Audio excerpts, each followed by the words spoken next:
मित्रों की हाल, आशा करते हैं आप सब अच्छे होंगे। सबसे पहले आप सबको रक्षाबंधन की हार्दिक शुभकामनाएं। साथियों, जिस प्रकार एक किसान की जिंदगी में पानी की एक एक बूंद का विशेष महत्व है, उसी प्रकार एक सीरियस कैंडिडेट के लिए जो तल्लीनता से किसी परीक्षा की तैयारी करता है, उसके लिए भर्ती या विज्ञापन बड़ा मायने रखता है। तो हमारा टेलीग्राम चैनल, जिसका लिंक आप इस वीडियो के डिस्क्रिप्शन बॉक्स में दे सकते हैं, हमारे टेलीग्राम चैनल के थ्रू हम बहुत कोशिश करते हैं हमेशा आपको करंट अफेयर की अपडेट्स, ऑथेंटिक जानकारी, और करंट अफेयर के अंदर भी हमेशा आपसे कहा है, आगे भी कहेंगे, हमेशा ऑथेंटिक चीजों से पढ़िए। चाहे प्रेस इंफॉर्मेशन ब्यूरो हो, न्यूज़पेपर्स हो, चाहे वो स्टैंडर्ड मैगजीन्स, कोचिंग मटेरियल्स का जो ट्रेंड है, जो अभी रिसेंट में एग्जाम जो हुए हैं आपके आरपीएससी में, उससे लगता है कि सवाल जो बन रहे हैं सिर्फ ऑथेंटिक बुक्स को ही फॉलो किया जा रहा है। तो साथियों, आज हम बात करेंगे cut to cut, point to point, जैसा हमेशा प्रयास किया आपको हमेशा सही जानकारी देने का, ताकि आपकी तैयारी को नई दशा और दिशा मिल सके, नए आयाम आप छू सकें। तो साथियों, पहली बात करेंगे आरएस 2025 का नोटिफिकेशन कब तक संभावित। दूसरी बात करेंगे ईओआरओ भर्ती 2025 में कितना समय और लगने की एक संभावना है। ये जितनी हम बात कर रहे हैं संभावनाओं पर आधारित है और कुछ जानकारी पर बेस्ड है। हम कभी नहीं कहते जैसे मार्केट में रूमर्स उठती है कि भर्ती अगले महीने आ रही है, भर्ती कल आ रही है, ऐसा नहीं है। इन अफवाहों से आप बचे। तो पहले बात करते हैं आरएस 2025 की नोटिफिकेशन कब तक संभावित है। तो साथियों, उससे पहले मेरा और सुरेश सर का एक सम्मिलित प्रयास हमने स्टार्ट किया है ऑथेंटिक बुक्स पे मेंटरशिप कार्यक्रम, जिसका डिस्क्रिप्शन हमने इस वीडियो में लिख दिया है।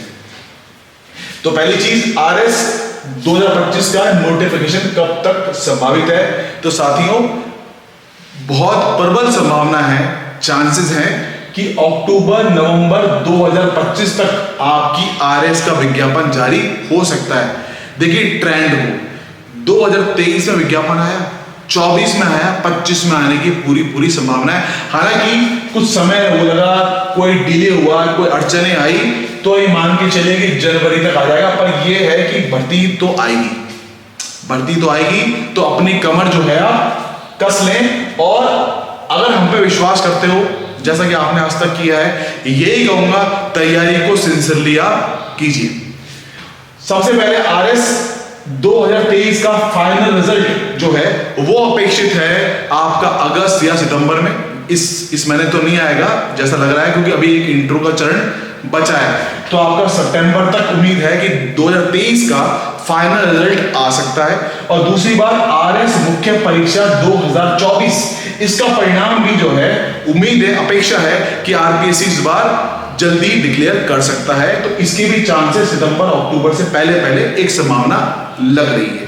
तो खैर, ये दो चीजें हैं कि आपकी भर्ती का नोटिफिकेशन जो है वो बहुत डिले अब नहीं होगा, जिस प्रकार से इंफॉर्मेशन मिल रही है। इसलिए अगेन कहूंगा आपसे, स्ट्रांगली अपनी प्रिपरेशन को कीजिए, ऑथेंटिक किताबों से ही पढ़िए। कोई कोचिंग मटेरियल आपको हेल्प नहीं करेगा, ये आप देख लिया होगा अपने आरपीएससी के तमाम एग्जाम्स में। तो अपनी कमर आप कस लो और अपनी स्ट्रेंथ पर काम करते हुए स्ट्रांगली अपनी प्रिपरेशन को नए आयाम आप दें।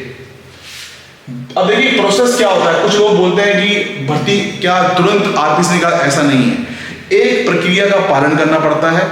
विभाग जो होते हैं, तमाम विभाग, आपका कोऑपरेटिव डिपार्टमेंट, आपका महिला एंड बाल विकास डिपार्टमेंट, आपका श्रम डिपार्टमेंट, लेबर डिपार्टमेंट, आपके एसडीएम की पोस्ट, तहसीलदार के पद, आरपीएस की पोस्ट, ये तमाम जो पोस्ट होती है आरएस के अंदर, ये सारे विभाग अपने रिक्त पदों की जानकारी, सूचना डीओपीटी कार्मिक विभाग को देते हैं कि हमारे यहाँ पे इतने पद खाली हैं, इतने लोग रिटायर हो गए हैं, इतने रिटायर होने वाले हैं। उसके बाद एक कार्मिक विभाग जो है डीओपीटी, इन सभी रिक्त पदों का आकलन करके, इनको सम्मिलित पूरा करके आरपीएससी भिजवाता है अभ्यर्थना, और अभ्यर्थना जाने के बाद में आरपीएससी का परीक्षण करने के उपरांत वैकेंसी का नोटिफिकेशन जारी करता है। एक प्रोसेस है। सरकारी चीजों में एक प्रोसेस, एक समय लगता है। ये कह देना कोई ये कह रहा है कि भर्ती कल आ रही है, भर्ती परसों आ रही है, ऐसा नहीं है। एक समय लगता है। लेकिन हाँ, जब प्रोसेस स्टार्ट हुआ है तो तीर जब निकला है तो निशाने पे तो पहुंचेगा ही। तो इसी प्रकार ये अपेक्षा है कि इस बार आपको अगेन 2024 के ऐसे इस साल भी भर्ती के दर्शन हो सकते हैं संभावित। अब बात करते हैं EORO 2025। आप सबका जो लगातार मुझे टेक्स्ट आ रहे थे, DM आ रहे थे सोशल मीडिया में, सबने कहा कि EORO 25 में क्या होगा। मैंने कोशिश करी, जितना कर सकता था एफर्ट किया कि आखिर में पेज कहां फंसा है। तो देखिए साथियों, अभी वित्त विभाग जो है, फाइनेंस डिपार्टमेंट, जो DLV स्वायत्त विभाग है, उससे कुछ स्पष्टीकरण मांगा है। जो आपके 80 पदों 80 पोस्ट समथिंग का कुछ डेटा था, जो स्वायत्त विभाग ने नई नगर पालिकाएं क्रिएट करने के लिए, न्यू पोस्ट क्रिएट करने के लिए जो वित्त विभाग को जो फाइल भेजी थी, उसमें तकरीबन आपके RI, ARI, SI, sanitary inspector, assistant sanitary inspector, कनिष्ठ सहायक, ये सारे पद मिला मिलके तो तकरीबन 720 पद का आंकड़ा था। 80 पद उसमें EO के थे, खाली EO की बात कर रहा हूं आपसे। तो ये फाइल में जब वित्त विभाग गई तो वित्त विभाग ने उन पॉइंट्स पे कुछ स्पष्टीकरण मांगा है, जिसका जवाब DLV अभी तैयार कर रहा है। कई बार इस तरह के सवाल होते हैं कि थोड़ा समय लगता है उनको इकट्ठा करने में, उनको जवाब तैयार करने में। तो ये मान के चलिए जो वित्त विभाग जो स्पष्टीकरण मांगा है, स्वायत्त विभाग जब इसका जवाब दे देगा तो आपका अभ्यर्थना RPC पहुंच जाएगी EORO के लिए।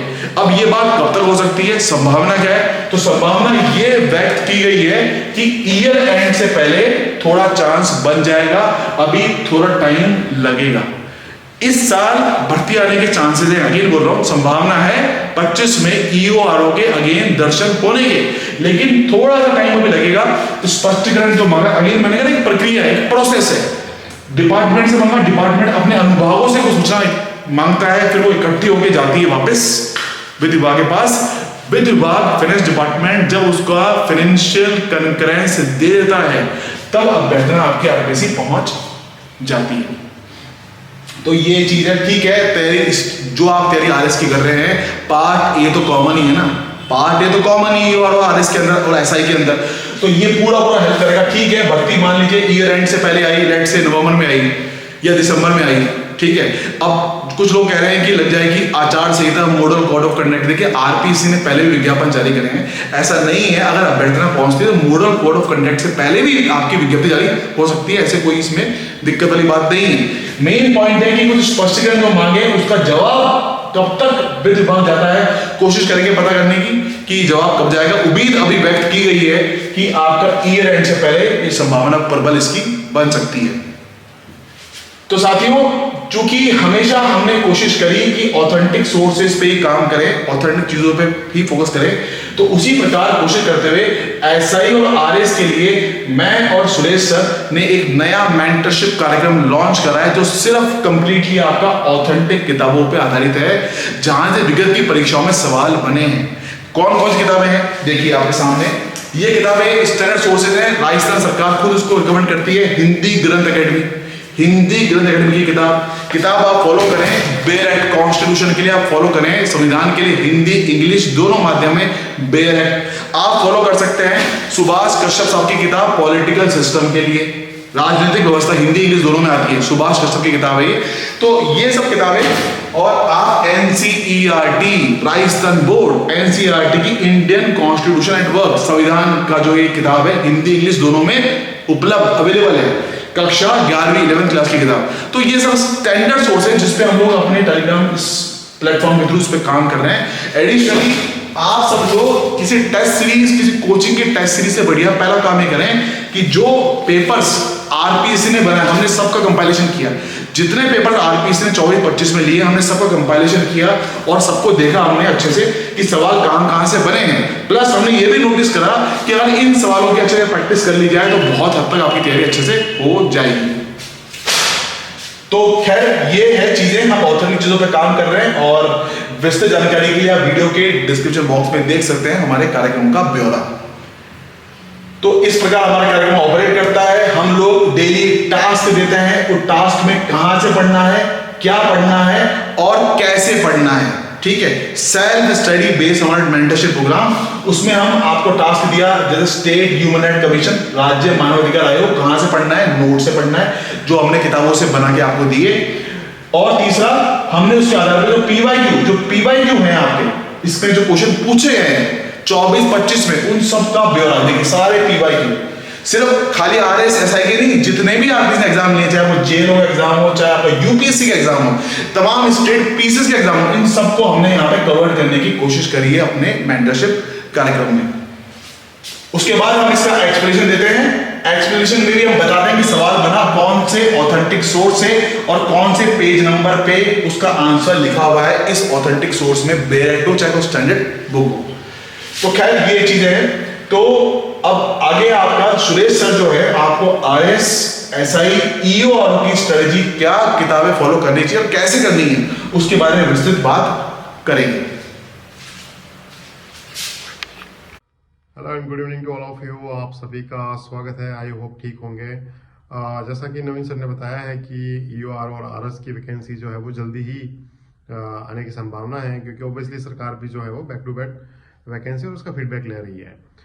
तो मैं बात करूंगा मुख्य रूप से जो है वो ये है कि आगे हम प्रिपरेशन कैसे करें। आप सबको पता है कि 1 जनवरी 2025 के बाद में जो है RPSC के जो पेपर हुए हैं या RPSC द्वारा आयोजित जो पेपर है, उसमें अगर आप देखोगे तो पेपर काफी जो है वो टफ तरीके के सवाल पूछे जा रहे हैं। तो ज्यादा टाइम आपका मैं नहीं लूंगा। मोटे रूप में मैं ये कहूंगा कि आपको जो है एक तो करंट अफेयर्स में बहुत अच्छा काम करना है, और करंट अफेयर्स में काम करने के लिए मैं हमेशा कहता हूँ कि अंतर्राष्ट्रीय क्रोनोलॉजी पढ़िए। उससे बेनिफिट आपको ये होगा कि अंतर्राष्ट्रीय क्रोनोलॉजी में एक तो कंटेंट ऑथेंटिक आता है, और उसी एक मैगजीन को बार बार पढ़ोगे तो उससे आपका एलिमिनेशन प्रोसेस जो है वो बहुत अच्छा यूज में आएगा, क्योंकि एग्जाम में हमें टाइम बहुत कम मिलता है। हमेशा जब भी तैयारी करो तो ये भी ध्यान में रखो कि एग्जाम में टाइम बहुत कम मिलता है। हर एक क्वेश्चन के पीछे तकरीबन 1.5-2 मिनट मिलते हैं हमें, तो ऐसे में हमारे पास में टाइम बहुत कम होता है। तो जो भी हम जितना भी हम ऑथेंटिक पढ़े बार बार करें उसी को, तो उससे फायदा होता है। दूसरा मैं ये कहूंगा कि राजस्थान की बोर्ड की किताब है जो 9th-10th, उससे स्पेशली आप जो है वो राजस्थान की history and art and culture करिए, और उसके साथ हिंदी ग्रंथ अकादमी के कुछ जो है इंपॉर्टेंट चैप्टर भी आपको देखने पड़ेंगे। उसका रीजन ये है कि हिंदी ग्रंथ अकादमी की जो चैप्टर है उससे RPSC ने कई सारे सवाल निकाले हैं। तो ऐसे में हमारे लिए ये जरूरी हो जाता है कि हिंदी ग्रंथ अकादमी के कुछ चैप्टर जो है वो कवर करवाए जाए। हिंदी ग्रंथ अकादमी की तकरीबन 9 से 10 आती है आर्ट एंड कल्चर की किताब, तो उसमें से कोई किसी बुक में से, कोई किसी बुक में से है। नवीन शर्मा सर स्पेशली उस पर काम कर रहे हैं, उन चैप्टर को आइडेंटिफाई करके जो है आपसे है मेंटरशिप प्रोग्राम में आपको कवर करवाने का कार्य भी कर रहे हैं। इंडिया की पॉलिटी में बेयर एक्ट बहुत इंपॉर्टेंट है। अगर इंडिया की पॉलिटी में 10 सवाल आ रहे हैं तो 5 सवाल जो है वो आप देखोगे तो आर्टिकल बेस पर आ रहे हैं, तो बेयर एक्ट बहुत इंपॉर्टेंट है। इसके अलावा लक्ष्मीकांत की किताब कभी नहीं उसको जो है वो मतलब छोड़नी है, उसको पढ़ना ही पढ़ना। लक्ष्मीकांत जो है वो बहुत इंपॉर्टेंट हो गई है। राजस्थान पॉलिटी के लिए मेरे नोट्स भी आप देख सकते हैं, मैंने सारा वेबसाइट से ऑथेंटिक कंटेंट निकाला है। इसके अलावा आप भी उस पर काम कर सकते हैं। राजस्थान ज्योग्राफी में मैं लक्ष्य को प्रिफर करता हूं हमेशा कि लक्ष्य पढ़िए। लक्ष्य के अलावा जो RS मेंस के अभ्यर्थी है उनको क्लास 11th और 12th की राजस्थान की ज्योग्राफी की बुक भी देखनी चाहिए, तो वो मेंस में काम आ जाएगी। साइंस में नवीन शर्मा सर स्पेशली नोट्स बना ही रहे हैं, और इसके अलावा 11th और 12th के NCERT के चैप्टर भी आपको कवर करवाएंगे। और तो ये मोटे रूप में अगर अपन देखें तो मोटे रूप में ऑथेंटिक किताबों को पढ़ना बहुत जरूरी हो गया है, और कुछ जो है वो NCERT और RBSC के सोर्सेज है उन पर भी काम करना है। मेंटरशिप प्रोग्राम में इसी तरीके से जो है काम करवाया जा रहा है, ताकि जो है आप ऑथेंटिक कंटेंट को पढ़े, और हम उसको जबरदस्ती पढ़वा भी रहे हैं ताकि आपके पास ऑथेंटिक कंटेंट है और अच्छे से आप जो है उसको कवर कर पाए।